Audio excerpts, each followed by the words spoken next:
The future for games development is here, and it's time to get out of the way or get rolled over. One out of two, really. As Xbox and In-World AI partner to empower game creators with the potential of generative AI. And Xbox, of course, means Microsoft. So this is one of the big boy companies introducing AI tools into the development of video games. Now, first and foremost, what this is supposed to do is, as they say here, an AI-designed copilot that assists and empowers game designers to explore more creative ideas, turning prompts into detailed scripts, dialogue trees, quests, and more. And, well, this is actually what I've kind of been saying for a while now that is going to happen and should happen. Because, granted, the sheer creation of a quest line in and of itself, that is more of a cost and time saving measure. Let's say, for example, that you need to develop 100 quest lines for your RPG, right? Well, maybe you would normally need to have 5 or 10 employees doing that for several hours a day. With an AI, you can simply just go, party gets their shoes stolen, and there you go, questline created. Eventually, you'll even probably have an AI capable of then going, alright, integrate that into my game, and generate NPCs with names and backstories and even visual appearances. This is the next step of game development, there's simply no doubt about it in my mind. See, in my dream world, what we will eventually end up with is a development of creating video games where one single little bastard can essentially just speak his ideas to a monitor and then press a couple of buttons to generate the NPCs, to generate their visuals, to generate their voices, etc. All of that. To arrive at the point where we have development kits so powerful that anyone can make the video game of their dreams. Of course, I'm sure the companies are going to be very interested in monopolizing that technology first and foremost, but hey, we'll have to wait and see there. And the second point is an AI character runtime engine that can be integrated into the game client, enabling entirely new narratives with the dynamically generated stories, quests, and dialogues for players to experience. That is, of course, the next step again, because frankly, if you end up with an AI good enough to generate quests on the fly, well, why even write the quests? Obviously, you're going to need some quality checking, derp. You're going to need to beta test the AI for a long time first and have it generate quest lines. Because to begin with, it's probably going to generate absolute garbage for a very, very long time. And even if it generates something good, it might then go like, oh, Master gave head pats for this quest. Let me repeat it 10 times. There's going to be a lot of quality assurance work required, but eventually, the hope is that you will be able to put an NPC in the game, and the player goes up to the NPC and goes like, hey, got any work for me? And depending upon the importance grade of the NPC, say it's just like a blacksmith, right? And the blacksmith goes, well, you know, I've got some work orders. Can you make daggers? Like, okay, well, I've got a work order for like 5 daggers. I've been ordered to, what's the price of a dagger in game? $100 a piece. Okay, I've been ordered to make like pretty daggers for $2,000 total for 10, and if you help me out, then I'll give you half. Something like that. And even being able to respond to the characters in question. Like, oh, I'm looking for this shady character. Here's his description. Have you seen him? And the AI then goes like, have I seen him? Burp, burp, burp.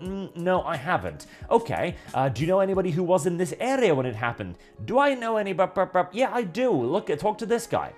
That would be potentially incredibly cool. Fantastically cool. And here's the thing.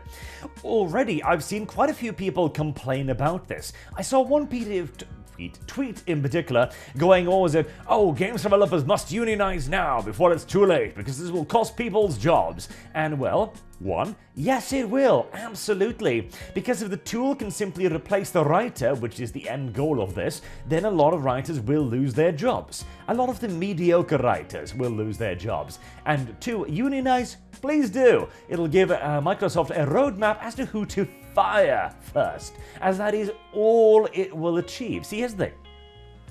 The only power that a union truly has is to go, hey, we've got this many members, and you've only got this many employees, so if we simply just take them all out on strike, you won't be able to make anything, because, well, we're the ones sitting on the labor. Well, if the company then can then go, All right, cool, bye, and then press a button to do the labor of those so many members, then the unions have absolutely no powers whatsoever unless the company first sells them that power via negotiations, like saying that you can't use AI to infringe on their labor, for example, which only the dumbest of companies will do. And the thing is, the games development companies themselves, the game developers, are already complaining about too much work, aren't they? Players have no patience, says Blizzard president. They want new stuff every day, every hour. So, oh my god, those damn greedy players. They want content, and we just want to charge them microtransactions. How dare they? As, of course, crunch as well is a well-known and well-loathed phenomenon in the industry. If you are in a situation where you desperately need more content, and you then complain about being required to make that content, and then the boss goes, oh hey, I got a computer that does that job for you, and then you go, well now I'm gonna get fired. Yes, yeah, this is a problem of the industry's own making. The constant churning out of content beyond humanity's capacity to actually produce it at a decent quality level, to continuously push microtransactions, you don't have to do this. This is absolutely optional. I mean, hell, look for example at a recent success, and gacha games in general. Goddess of Victory, Nike, makes over 100 million USD in revenue over a month. What does Nike sell? Well, anime girls with big butts that jiggle on screen. Literally, they have found a way to monetize jiggle physics. And that's all. The consumers demand more content. Well, bigger butts. Literally. This entire thing is 98% a problem created by the industry itself. If you would simply create a good, self-contained single-player experience, you know what the audience will ask for? They won't ask for a nude questline. They won't ask for new weapons or new mounts or new skins. They'll ask you to make an expansion. And they'll happily wait for it, as we have seen throughout the history of video gaming. This is a near unique problem of the modern day system, where I want to point out as well, this Diablo is essentially a pay-to-play MMO now. World of Warcraft, a pay-to-play MMO. Overwatch, continuous microtransaction nonsense with ever-decreasing quantities of actual features being put in the game. This is a result of greed. You could have made a product and sold it, but you chose instead to create a live service, and now you're complaining that the live service requires too much service. Absolute shitbirds. Absolute shit people. And this is why you will be replaced by AI. There's simply no question about it. Listen. And the thing is, there's both good and bad for this. The good is that ideally, this will end us up in a situation where people can create their own content. Imagine the Unreal Engine, for example, right? But it's got so many AI tools that you simply go, okay, I need a science fiction bar. There you go. It's generated. Fully furnished with interiors. Then you go, okay, I need the sassy female bartender. Art done, there you go, she's behind the desk. And then I need like the guy who goes up to the player character and goes like, hey, do you belong here? So the player character can beat the shit out of him. Generated. This would allow the incredible democratization of entertainment, where anyone can create anything. On the other hand, the negative is also the games industry is going to look towards games as a service even more now and think to themselves, okay, well, if the problem is we can't generate enough content for our microtransactions because people are simply too slow, well, let's simply replace all of the people with AI, and thus in turn simply continuously cannibalize our own content. Because whilst AI is capable of a certain degree of creativity by taking multiple sources of inspiration, much like a human does, it is at the end of the day limited by what already exists. It is limited by the ingredients that already exist in the world. Meaning that especially if you're going to do this legally, and you're going to draw upon a certain framework of things you exclusively own, which could be a problem in the future as well, then you are going to have to create a certain sized database. And the amount of quest lines and hooks within that database is probably going to be rather limited, at least initially, until you begin building on it. This really is a quantity of data problem more so than an AI issue, but you could easily end up in a situation where you just have the same quest repeated ad infinitum with minor changes. Though, I immediately then turn around and I look at World of Warcraft, and I go, okay, how many quests are there in World of Warcraft? Well, there is go there and fetch a thing, there's go there and kill X amount of things, there's go there, kill X amount of things to get X amount of things, like rabbit pelts or whatever, etc. The fact is that there aren't actually that many quest lines in your average MMO. There isn't that many quest lines in your average RPG. It usually boils down to killing somebody, rescuing somebody, or finding something. And obviously you've got the exceptions. Obviously you've got the moments of inspirations, the truly memorable quest, the murder house from Oblivion, for example, or the main quest from Bloodlines, Morrowind expansion, Blood Moon. Was that right? Anyways. That one was really good. The entirety of Vampire the Masquerade 1, fantastic, with tons of interesting and unique quests. But for general issue fodder, yeah, an AI can absolutely do the job. Which then, of course, let's also address the idea of people losing their jobs for a second, because I kind of touched upon this in a previous video, but here's the thing. A company exists first and foremost to earn money, and it must exist first and foremost to earn money, because if it doesn't earn money, the company doesn't exist. Simple as. So a company has to be profitable. It has to be evil, corporate, to a percentage point, otherwise it cannot exist, otherwise the jobs cannot exist. And so when the employees of one of the most bloated industries on the earth goes, hey, let's unionize. Why? To produce a better item, to produce a better product, to produce a better company? No, to keep our jobs. Well, you're just gonna sink it. This is what happened with Creative Assembly.